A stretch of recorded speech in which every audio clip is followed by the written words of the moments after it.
아무리 열심히 있는 믿음의 사람들이라 할지라도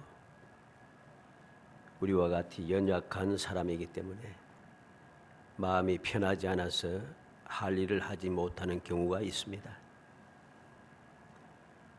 사람은 아무리 능력이 있고 대단해도 처음부터 끝까지 쭉 그렇게 갈 수는 없다는 소리죠. 왜? 사람은 한계가 있기 때문입니다. 능력에도 한계가 있고 지식에도 한계가 있고 가진 것도 한계가 있고 내 힘에도 한계가 있고 한계가 있어요. 그래서 계속해서 가지 못하는 거죠. 그래서 중간에 멈추게 되고 나도 모르게 나약해지고 또 여러 가지로 침체하는 그 일들이 자꾸만 생기게 되는 거죠. 이런 문제가 발생했을 때 세상 사람들이야 뭐 어떻게 할 수가 없겠지만은 우리 믿음의 사람은 어떻게 해야 하는가? 어떻게 하는 것이 올바른 신앙생활인가?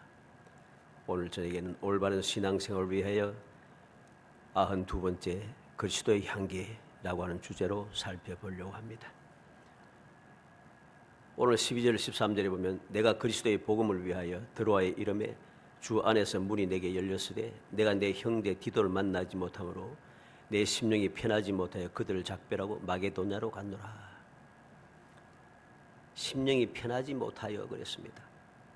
왜냐하면 드로아에 있는 동안 바울 사도가 복음을 전하였지만은 약속된 날이 되도록 디도가 도착하지 않음으로써 마음이 불편해서 복음을 계속 전하지 못했다는 거죠.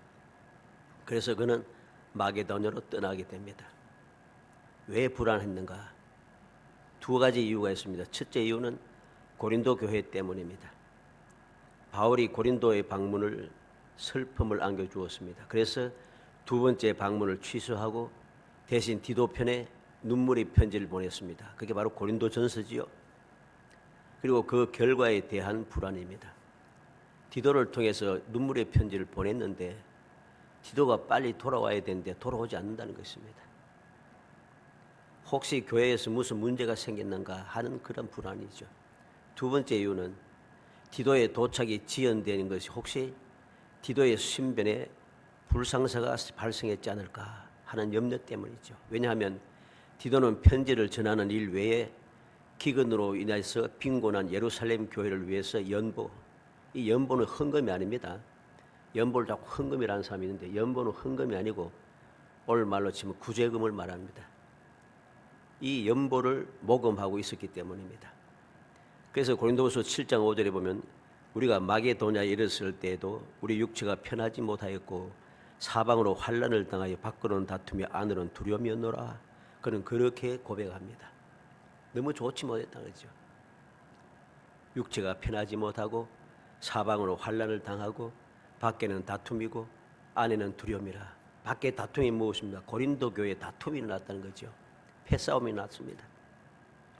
안에는 두려움이 무엇입니까? 오늘 본문 말씀대로 13절에 내 심령이 편하지 못하여 이런 상황에 놓여 있다는 거죠.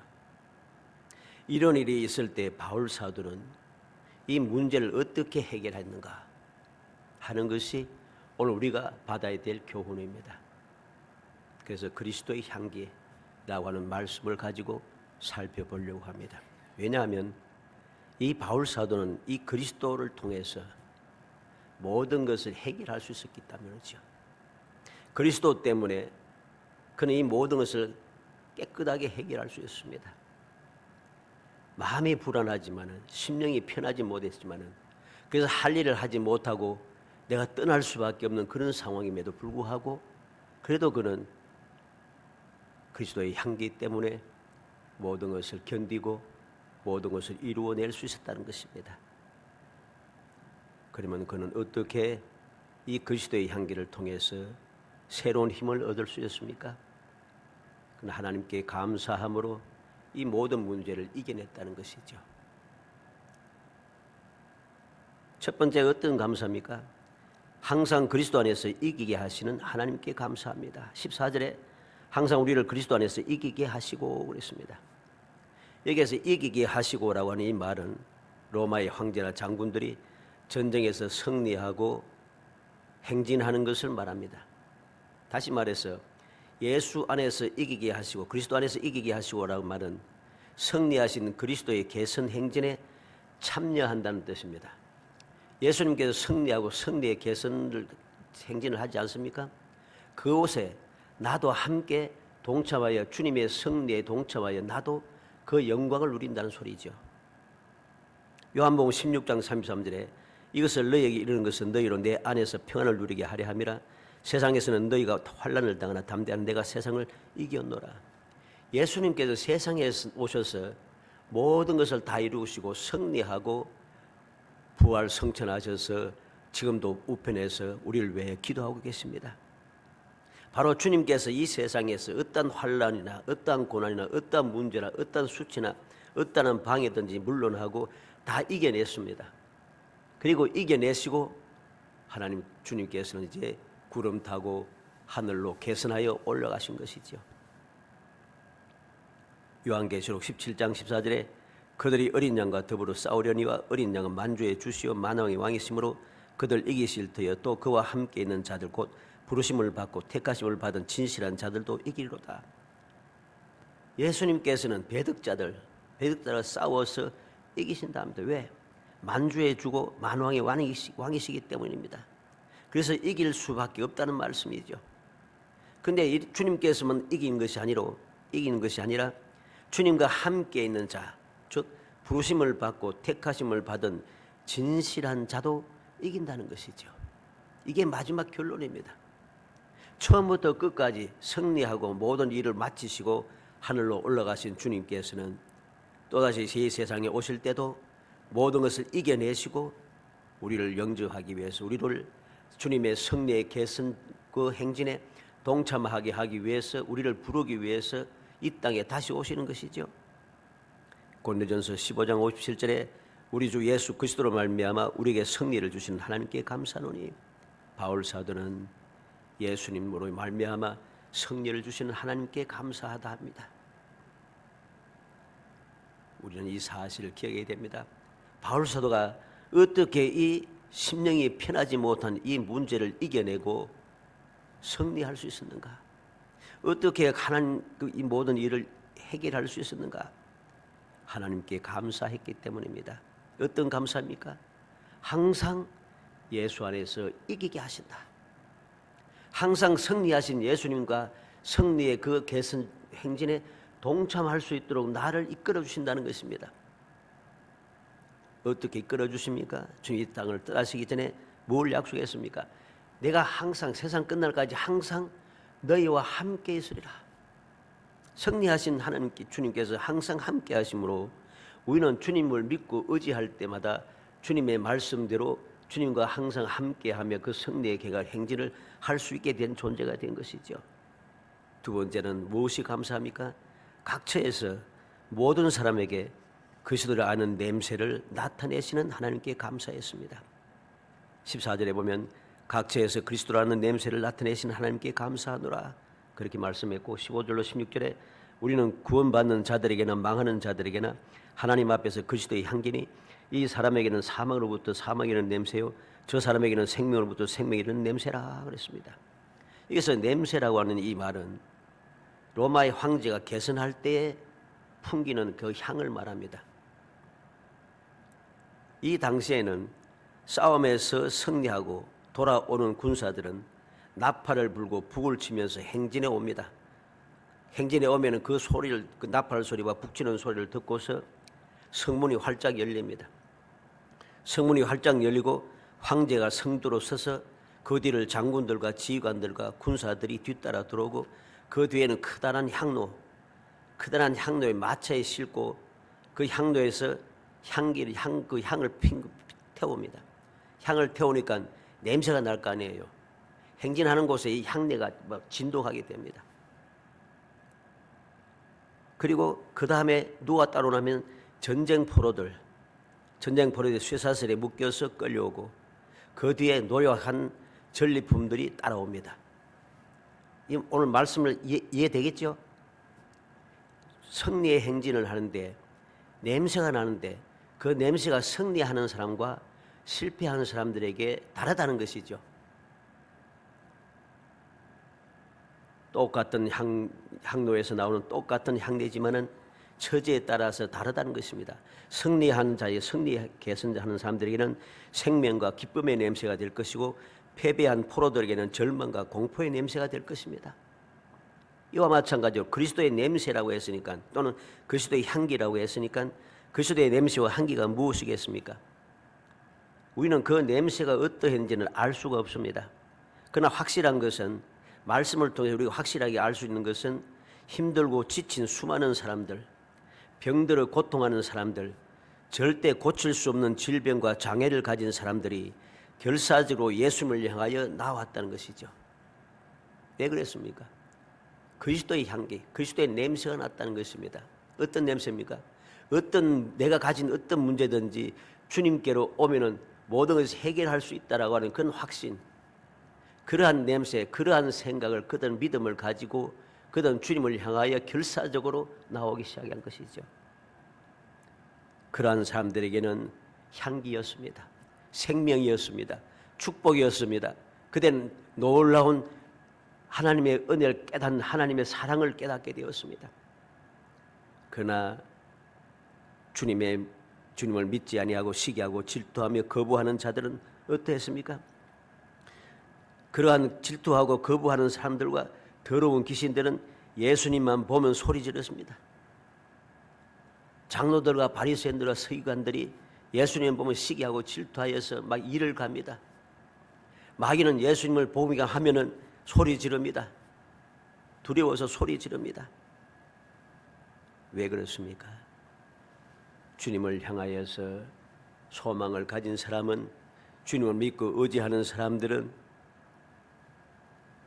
향기를 맞아서 맡으면서 내게 유익하고 내게 이익이 되고 내게 복이 되고 내게 소망이 되고 내게 즐거움이 되고 하는 것을 알기 때문에 주님을 향하여 전심전력을 다해 결사적으로 하지만은 거부하는 및 불신앙의 사람들과 마귀들은 어떠합니까?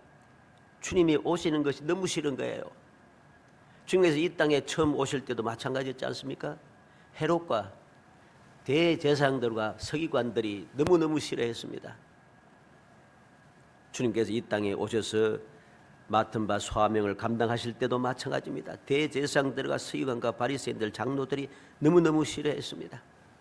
그래서 어찌하면 무조건 하고 시기가 질투하여서 주님을 잡아 죽이려고 끊임없이 모이고 또 모이고 계획을 세우고 또 계획을 세웠습니다. 성공하지 못했죠. 주님을 똑같은 주님이지만은 주님께 소망을 가진 사람과 주님을 시기하고 질투하는 사람, 믿지 않는 사람들에게는 전혀 효과가 다르다는 것입니다. 세 번째로 무엇을 감사했습니까? 아무나 감당할 수 없는 일을 하게 하심을 감사했습니다. 16절 끝에 누가 이 일을 감당하리요 그랬습니다. 누가 이 일을 감당하리요? 이 모든 일들은 사람의 즉 인간의 자격이나 능력으로는 할 수 있는 것이 아닙니다. 어떻게 이런 일이 있겠어요? 이런 놀라운 일은 오직 하나님의 은혜와 예수 그리스도의 인도하심으로만 가능한 것이란 소리죠. 그래서 그리스도의 향기라 하고 그리스도의 냄새라고 말하는 것이고 하나님 앞에서라고 하는 말씀이 계속 나타나는 이유가 바로 여기에 있습니다. 하나님께서만 하실 수 있는 것, 예수 그리스도로 통해서만 이루어낼 수 있는 것이란 거지요. 그래서 바울 사도는 이것이 너무 감사하더라는 것입니다. 내가 지금은 너무나도 심령이 편하지 못하고 힘들고 고통스럽지만은 불안하지만은 그래도 모든 것을 이겨낼 수 있었던 이유가 무엇입니까? 하나님 앞에 감사함으로. 왜 감사했습니까? 항상 이기게 하시고 각처에서 모든 사람들에게 그리스도의 냄새를 내게 하시고 아무도 감당할 수 없는 그 일을 나로 하여금 할 수 있게 하셨으니 너무 감사한 거죠. 이러한 감사를 가지고 있음으로 말미암아 그는 모든 문제를 이겨내고 끝까지 계속해서 복음을 전하는 사업을 감당할 수 있었던 것이죠. 우리는 바로 이 사실을 기억하게 되겠습니다. 하나님께서 주신 은혜에 감사하여 바울 사도는 하나님께 받은 말씀을 혼잡하지 않게 순전한 말씀을 하나님 앞에서 말하고 그리스도 안에서 말한다고 그래서 선언하고 있습니다. 이 결론이죠. 17절에 우리는 수많은 사람들처럼 하나님의 말씀을 혼잡하게 하지 아니하고 곧 순전함으로 하나님께 받은 것 같이 하나님 앞에서와 그리스도 안에서 말하노라. 하나님의 은혜가 너무 감사하니까 그는 하나님의 말씀을 혼잡하게 할 수가 없어요. 그래서 순전한 말씀만을 전하는 거죠. 어떻게?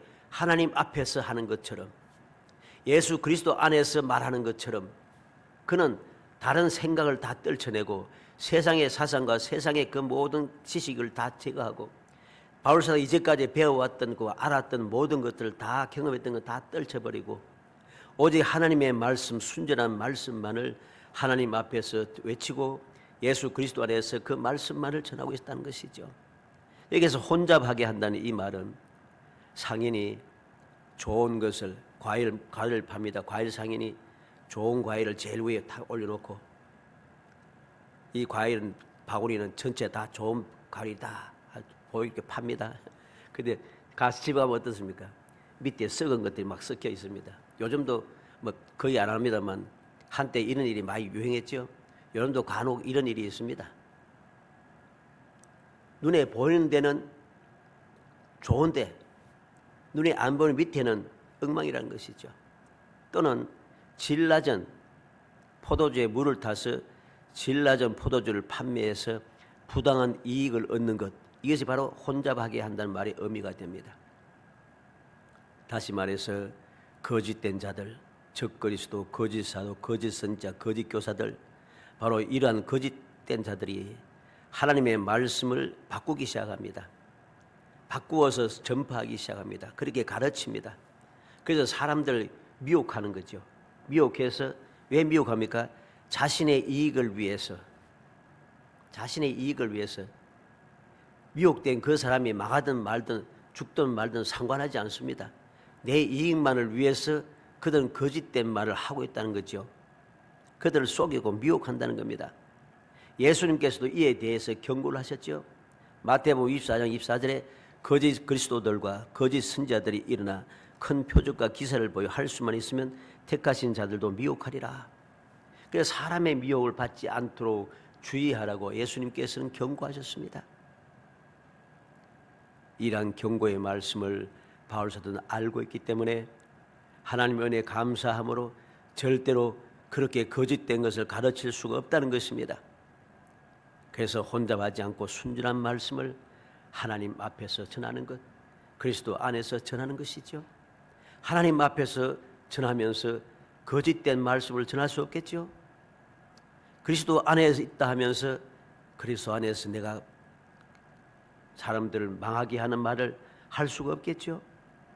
그래서 그는 하나님 은혜에 감사하기 때문에, 너무 감사하기 때문에 하나님 앞에서 하는 것처럼, 예수 그리스도 안에서 하는 것처럼 순전한 말씀만 전하고 있다는 것입니다.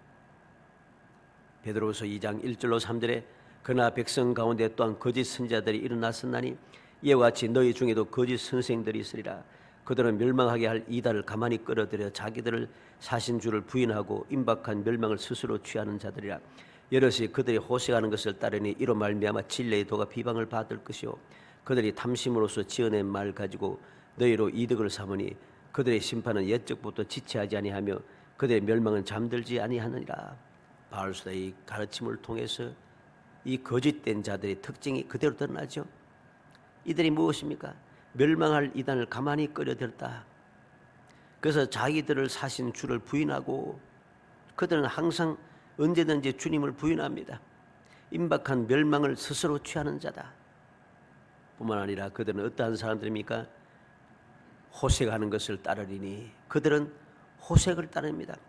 그래서 우리는 간혹 가다가 이런 거짓된 자들이 호색하는 것 때문에 온 세상을 어지럽히고 놀라게 하고 믿음의 연약한 사람들 시험 들게 하는 것을 많이 보지 않습니까? 그래서 그들 때문에 진리의 도가 비방을 받습니다. 하나님의 말씀이 비방을 받고 전도하는 것이 비방을 받아서 이것을 못하게 자꾸만 막기 시작하는 거죠. 뿐만 아니라 그들은 탐심으로 지어낸 말을 가지고 너희로 이득을 삼으니 그랬습니다. 자기의 욕심을 채우기 위해서 모든 따르는 사람들을 내 이익을 위해서 탐심을 태우기 위해서 그들의 이득의 도구로 삼다는 거지. 그렇게 그들은 거짓된 자들입니다. 우리는 이 말씀을 통해서 다시 한번 우리의 믿음을 살펴야 되고 나의 신앙생활의 자세를 깊이 살펴야 됩니다. 우리가 연약하다 보니까, 사람이다 보니까 신앙생활 열심히 잘 하다가도 마음이 편하지 못할 때가 있습니다. 시험 들 때도 있습니다. 괴로울 때도 있고 원망스러울 때도 있습니다. 그럴 때마다 우리는 어떻게 해야 할 것입니까? 바울 사도처럼 하나님께 감사해야 합니다. 하나님께 감사해야 됩니다. 감사하면은 이 모든 문제가 해결됩니다. 왜 감사합니까? 이제까지 하나님께서 나를 택하여 부르시고 나를 구원해 주시고 내 죄를 사하시고 하나님의 자녀 되게 하시고 하나님의 자녀로서의 복된 삶을 살게 하시고 기도를 들으시고 선한 길로 이끌어 주시고 합력의 선을 이루시고 했던 하나님의 은혜를 생각하니까 감사가 안 될 수 없잖아요. 그래서 감사하는 겁니다. 항상 그리스도 안에서 이기게 하시고 각처에서 모든 사람들이 나는 그리스도인이라고 하는 냄새를 드러나게 하시고 그리스도의 성리의 개선 행진에 동참하게 하시고 아무도 감당할 수 없는 이 놀라운 사명을, 이 사명을 세상의 소금이고 빛이 되는 이 놀라운 사명을 내게 주셨으니 너무 감사한 것이죠. 이 은혜를 감사하며 살아갈 때에 우리는 승리의 삶을 살아갑니다. 그 모든 내 심령을 편하지 못하게 했던 것들을 넉넉하게 이겨낼 수 있다는 소리입니다. 우리는 말씀을 통해서 이렇게 하나님께 감사하며 하나님을 의지함으로 승리하며 살아갔던 사람들 보죠. 모세는 바로와 애굽을 이겨냈습니다. 모세가 어떻게 바로를 이길 수 있겠어요? 어떻게 이겼습니까? 나이 많은 노인된 모세가 어떻게 세계 최강의 애굽의 왕인 바로를 이겨낼 수 있겠어요? 하나님을 의지하여 이겼습니다. 어떻게 그를 이겨냈습니까? 하나님께서 모세에게 주신 것이 무엇입니까? 너는 이 지팡이로 기적을 행할지니라. 마른 지팡이였잖아요. 메마른 지팡이를 가지고 기적을 행하면서 하나님의 기적을 행하면서 그는 바로를 넉넉하게 이겨내었습니다. 다윗과 골리앗의 그를 봅니다. 다윗이 어떻게 골리앗을 이겨낼 수 있습니까? 어린 소년 다윗이 어떻게 거인 골리앗을 이겨낼 수 있어요? 모든 이스라엘 군대가 다 두려워했던 골리앗을 어떻게 이겼습니까? 다윗은 하나님의 이름을 의지하였기 때문입니다. 하나님을 의지하고 나아갔기 때문에 하나님의 그 능력으로 골리앗을 이겨냈다는 것이죠. 히스기야가 아수르 왕 사네립을 이겨냈습니다. 이 아수르 왕 사네립은 그 당시에 근동에 있는 모든 나라를 다 점령하였던 아시리아의 왕이었습니다. 그 히스기야가 어떻게 이 왕을 사네립을 이길 수 있었어요? 하나님을 의지하였기 때문이죠. 하나님께서 그를 이기게 하셨기 때문에 그는 승리했습니다. 모르드게와 하만의 경우를 봅니다. 모르드게가 어떻게 하만을 이겨냈습니까? 하만은 아수르 왕 다음이 되는 권세를 가진 사람이었습니다. 그런데 포로로 살았던 이 모르드게가 어떻게 하만을 이겨낼 수 있어요? 오직 하나님을 믿고 의지함으로 하나님께서 모든 것을 바뀌어 주게 하셨어요. 모르드게를 달려고 했던 장대 하만이 달리고 유대인을 죽이려고 했던 모든 원수들이 오히려 유대인들에게 죽게 되는 기적이 일어났던 것이죠. 우리는 다니엘과 다리오 왕의 신하들을 봅니다. 이 외에도는 우리는 많은 믿음의 사람들이 신앙의 역사를 통해 믿음의 사람들이 어떻게 승리했는가, 승리의 그 비결을 보게 됩니다. 그 모든 승리했던 사람들이 모두 항상 모든 것이 좋았던가? 좋지 않았어요. 힘들고 어려운 일들이 너무 많았습니다. 위험한 일도 너무나 많았고 슬프고 괴로운 일도 많았고 원망스러운 일도 있었고 시험 들 일도 많았습니다. 그런데 그들은 어떻게 승리했었어요? 하나님의 은혜를 감사했기 때문입니다. 이제까지 내게 베푸신 하나님의 은혜를 잊지 않고 기억하며 감사함으로 감사하는 그 믿음의 사람들을 하나님께서 돌보셔서 마침내 승리하게 하신 것이죠. 사랑하는 성도 여러분, 우리는 오늘 이 말씀을 통해서 다시 한번 우리의 믿음을 굳게 세워야겠습니다. 우리의 믿음은 눈에 보이는 것을 보고 판단하고 그것 때문에 좌지우지되고 흔들리는 믿음이 되어서는 안 됩니다. 주님의 약속하신 말씀을 기본으로 하여서 그 말씀을 의지하고 그 말씀으로 인하여 내게 어떻게 하나님께서 약속을 이루어 주셨는가 하는 하나님의 그 은혜를 생각하면서 감사함으로 이겨내야 하는 것이죠. 그래야만이 우리의 신앙생활은 끝까지 승리할 수 있습니다. 혹 내가 연약하여서 심령이 편하지 못할 때가 있어도 반드시 이겨낼 수 있는 비결이 바로 여기에 있는 것입니다. 간절히 소원하기는 우리 모든 성도들이 이 사실을 잊지 않고 기억하여 바울 사도처럼 하나님의 은혜를 마음에 새기고 감사함으로 마음의 불안함과 편하지 못한 그 심령을 이겨내고 하나님의 영광을 드러내며 주님의 승리의 계승에 함께 동참하고 그리스도의 그 능력 있는 그 향기를 바라며 아무도 감당할 수 있는 그 없는 그 놀라운 소중한 사명을 끝까지 감당하여 주님께로부터 잘했다 칭찬 듣고 끊임없이 주님 앞에 설 때까지 성례의 개가를 날마다 부르고 주님의 영광을 드러내고 주님께 칭찬 듣는 행복한 성도 되시기를 주의 이름으로 축복합니다. 은혜 감사합니다. 사랑하여 주셔서 저희들 택하여 주시고 택한 저희들로 하여금 험한 세상에 살아가는 동안에 힘들고 지치고 괴롭고 슬프고 괴로웠던 시험에 들어 연약해질 수밖에 없는 그러한 날도 있지만은 그래도 저희들에게 믿음을 주시고 은혜를 베풀어 주시고 그 은혜를 생각하게 하시사 하나님 앞에 감사함으로 이 세상을 넉넉하게 이겨낼 수 있는 은혜를 베풀어 주심을 감사합니다. 감사합니다. 그 은혜를 마음에 새기고 잊어버리지 않게 해주시기 원합니다. 힘들고 지칠 때마다 시험에 들 때마다 주님을 생각하게 하시고 주님의 은혜를 생각하게 하시며 주님께서 나와 함께 동행하시겠다 약속하신 그 약속의 말씀을 마음에 새기고 또 새기고 담대하게 일어나서 주님 가신 길을 잘 따라가며 주님의 음성을 들으며 주님의 명령에 순종하며 살아가는 저희들이 되게 하여 주옵소서. 그래서 날마다의 삶이 끝내는 승리하고 하나님의 영광을 드러내며 약속된 복을 누리며 영원히 행복한 삶을 끊임없이 이어갈 수 있도록 돌봐주시기를 간절히 소원하옵고 예수님의 이름으로 기도합니다. 아멘.